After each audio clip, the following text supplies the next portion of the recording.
రాజ్యంగా వచ్చి కాల్ చేసి వెళ్ళిపోతాం అంటే మనం ఎందుకు కామ్గా ఉండాలి? మన జన సైనికుడు చనిపోయిన మన జన సైనికుడు మనలో ఎవరైనా కావచ్చు, అది నేను కావచ్చు, మీరు కావచ్చు, ఎవరైనా కావచ్చు. అది ఎంతమంది ఇక్కడికి వచ్చేసి ఉంటున్నారో మనకు తెలియదు, ఏ ముసుగులో ఉంటున్నారో తెలియదు మనకి. సో మీరు వెళ్ళేటప్పుడు ఇది నిరంతర పహార, eternal vigilance is essential element for democracy.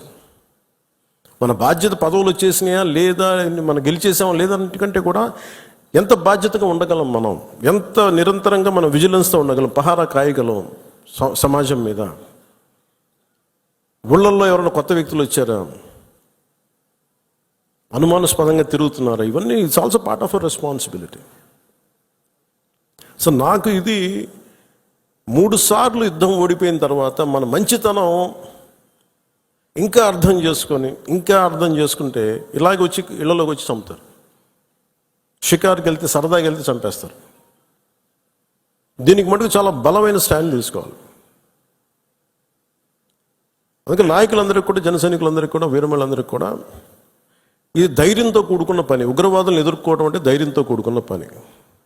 Though we're a regional party, we didn't expand as on now. We confined only to state, AP, కొంత తెలంగాణ. కానీ మన ఆలోచన విధానం జాతీయవాదం.